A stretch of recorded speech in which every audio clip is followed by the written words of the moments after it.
Opus. This is a new A24 film playing in theaters. And when I see that logo, I get excited. I go, wow, a new A24 film playing in theaters? Let's hope it's good. And to be honest with you, 9 times out of 10, if I don't love the movie or like the movie necessarily, I can appreciate things about it, call it a good movie. This is one of those cases where A24 made something bad.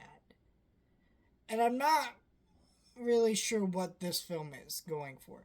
This is a film that actually got some buzz at South by Southwest from people, or not South by Southwest, different film festival, Sundance, from people who really like Aubrey Debris. She's an upcoming actress. She's pretty good in a lot of things, and people thought, okay, she's in a movie.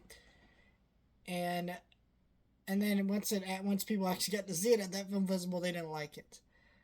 Didn't know that going into the movie, but I found that out later on, and it makes sense because this film is bad.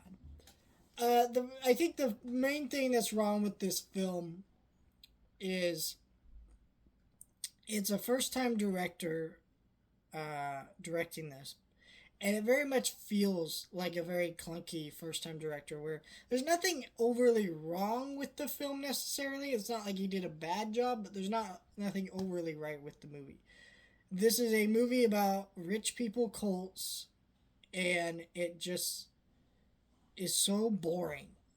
And because you've seen it all before, there's nothing really interesting happening on screen at all because you've seen it other places.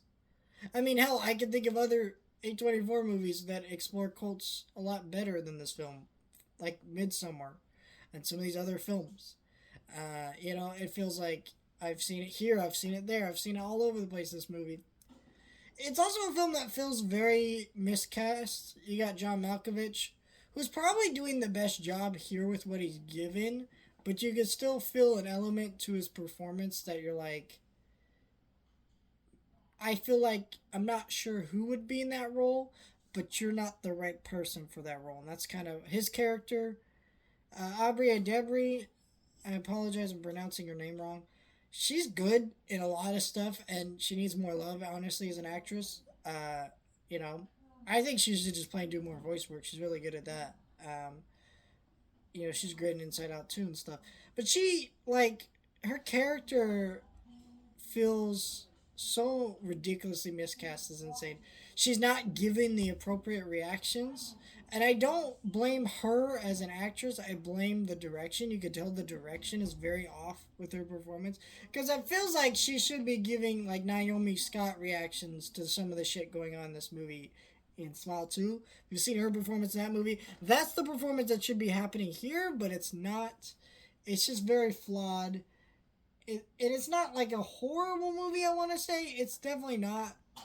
But it is very flawed, and I'm not really sure what they were going for with this movie overall. It's not a bad movie in the sense that, I don't see, like, the people in this movie not being able to come back from this and do something else. Like, I've seen people call this film a disaster.